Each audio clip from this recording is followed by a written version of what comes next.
Okay, mine is not a New Year resolution, it's a crusade.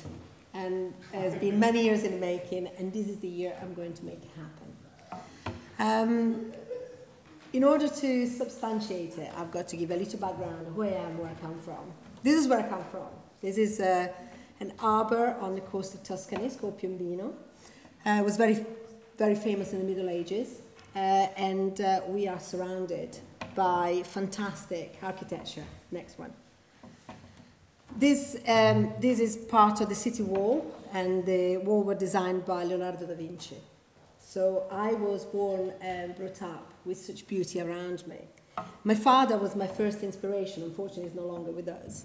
And his great hero was Palladio. Palladio is one of the greatest, most influential architects of all ages. And it was probably my father's love for Palladio that first convinced me that my future was going to be an architect.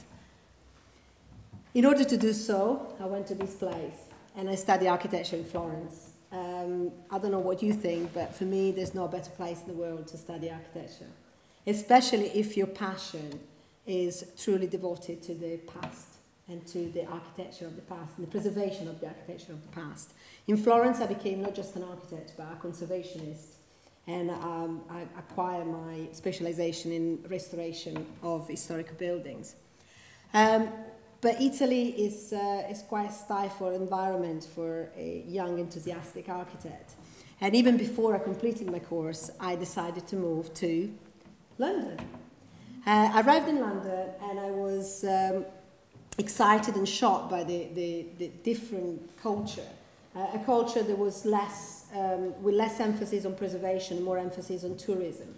Whereas my good friend said, if you look at eye level, it's all very uniform, it's all very commercial. All you need to do is look up and you will see some real marvels. And I did look up and I fell in love with this country and I'm still here from such a long time ago. After London, I ended up in Glasgow where I worked with Norman Foster on this. I like to say that I worked with Norman Foster. The reality is I never saw the man. But I did work in the final stages of the Armadillo. And that confirmed that maybe I had chosen the right career. Not so much for the architecture of the Armadillo, but the fact that such a great man, such an inspiration, had chosen me to work in his office. Even so, after I worked in the sort of contemporary architecture environment, my real passion was the conservation and restoration of historical buildings, and I decided to specialize with a dissertation on the architects of the Law Courts, which is George Ellen Street, and discovered that my real passion was Victorian architecture. After specializing in Victorian architecture, I came to Nottingham. And in Nottingham, I found a wealth of inspiration, but very, very reluctant environment to actually value what we had given to us in the built environment, and a striving energy to actually forget the past and just go blindly into the future, forgetting that we can only learn from the past to actually make better choices in the future. So I became the one against. So from then on, I've been going against the big tide. In Nottingham, there are, sorry, next one. In Nottingham, we've got one of the best examples of Tudor architecture, and since the Victorian architecture is my speciality, Victorian architecture is inspired by the Gothic architecture, which in this country lasted a lot longer than any other place in Europe. In fact, you've got the example of Gothic architecture, original Gothic architecture in the 15th and 16th century. This is one of the examples surviving of the transition between the Victorian architecture towards a more classical architecture, which was then inspired by Wren and Jones, that went to Italy and encountered the architecture of Palladio. So I had good precedents of being inspired by Palladio. Example of Victorian architecture in Nottingham, this is the Adams Building. Nottingham has given birth to two major architects. One is Thomas Hind, which is an early Victorian architect. The Adams Building from the 1850s. If you think Victorian Victoria ascended to the throne in 1837. So this is an early example on a classic implant. So you can see some Palladian influences, and yet is a purely Victorian building. To the other extreme, which is the other architect famous in Nottingham, which is Fothergill Watson. And here you've got an example of very late architecture, Victorian architecture, bordering on arts and craft, and again the sort of the picturesque and the bizarre and the intricate that makes this architect a very favourite of mine. As a conservation architect, I've worked on different buildings. This is one I worked on in Regent Street in Nottingham. This is Georgian. Is a very, very nice example of Georgian terrace. There's not much surviving inside, but the whole facade is still there. To some Victorian, again, Georgian, but Victorian facades in Sheffield, to a fantastic example of the Georgian terraces, late Georgian terraces in Belgrave Square in London, all Grade 1 listed buildings.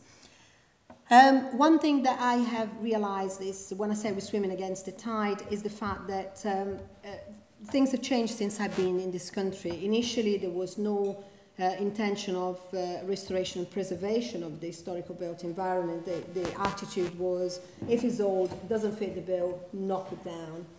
To an extreme, the complete opposite, where everything has got to be preserved no matter what. And when things are preserved in their static appearance. And unfortunately, we are, the people, the policy makers that they decide that nothing should change, are completely unaware that the world is changing, and buildings, like people, need to take responsibilities. And I'm a great believer that the built environment has got a part to play. Even the historical built environment has got a part to play in its own preservation, and that can be done by the introduction of environmental measures. We have got a planet. We haven't got many planets. We just got one. And we have got a duty to leave to the next generation probably a better situation than what we inherited. And unfortunately, we are at a stage where we are at risk of giving them a lot worse than what we've inherited. Resources are scarce. They are going to be even more so in the future. And I believe that the built environment has got a big part to play, and I think it can play that part. And if you look at the situation where, actually, I should have put the other one. No, go to the next one. Churches. Churches are beautifully positioned east to west because that's the way it should be. And they have got the most of their roof facing south, facing the south. Our ancestors were much better than we are because they had function coming before appearance, and aesthetics should follow function. Instead, now we are we live in a egotistical world where function should follow appearance, and hence we find working and living conditions that are not ideal.